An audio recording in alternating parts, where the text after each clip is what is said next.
ఒకవైపు మహిళా రిజర్వేషన్లకు అందరం మద్దతిస్తున్నా అంటున్నారు, కానీ ఇప్పటికిప్పుడు డీలిమిటేషన్ ప్రక్రియను తెరపైకి తీసుకురావడం మాత్రం సరైనది కాదు, దీన్ని వ్యతిరేకిస్తున్నామంటూ ఇప్పటికే కాంగ్రెస్తో పాటు ప్రతిపక్షాలు అన్ని కూడా స్పష్టం చేస్తున్నాయి. సో డీలిమిటేషన్ ఎవ్రీ 20 yearsలో జరిగేది, ఇదేం కొత్త ఈరోజు ఇప్పటికిప్పుడు చేస్తున్నది కాదు. 2009లో మనం డీలిమిటేషన్తోనే ఆ రోజు ఎన్నికలు నిర్వహించిన. నేను కూడా ఫస్ట్ ఎమ్మెల్యే, తర్వాత నెక్స్ట్ డీలిమిటేషన్నే మళ్ళీ రెండవసారి ఎమ్మెల్యే గెలిచిన.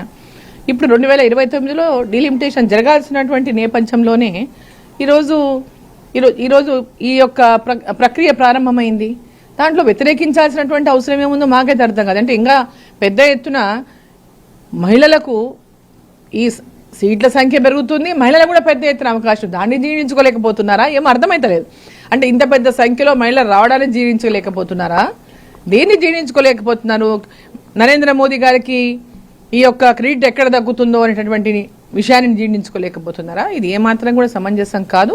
ఖచ్చితంగా డీలిమిటేషన్తో పాటుగా మహిళా బిల్లుని ప్రతి ఒక్కరు కూడా స్వాగతించాలని చెప్పి నేను కోరుతున్నాను. తెలంగాణ నుంచి, అది బీజేపీ నుంచి మీరు ఒక్కరే మహిళా ఎంపీగా ప్రాతినిధ్యం వహిస్తున్నారు. సో ఇకపైన ఈ డీలిమిటేషన్ తర్వాత మహిళా రిజర్వేషన్లు పెరిగితే ఎలా ఉండబోతుంది? మహిళలకు దాదాపు 9 సీట్లు ఉండొచ్చు అని అనుకుంటున్నా. మహిళలకి పెరిగితే 27, ఇప్పుడు 17 ఉన్నాయి, మనకు 26 దాకా కావచ్చు. 26లో మళ్ళీ 33% అంటే 9 సీట్స్ దాకా మహిళలకు వచ్చేటటువంటి అవకాశం ఉందని అనుకుంటున్నాం. అదేవిధంగా అసెంబ్లీలో కూడా దాదాపు 60 మంది మహిళలు అసెంబ్లీలో అడుగు పెట్టబోతారు. సో ఇదంతా కూడా ఒక చరిత్రాత్మకమైనటువంటి ఘట్టం. ఈ ఘట్టంలో మేము పాలుపంచుకోవడం కూడా గొప్ప అవకాశం, అదృష్టం.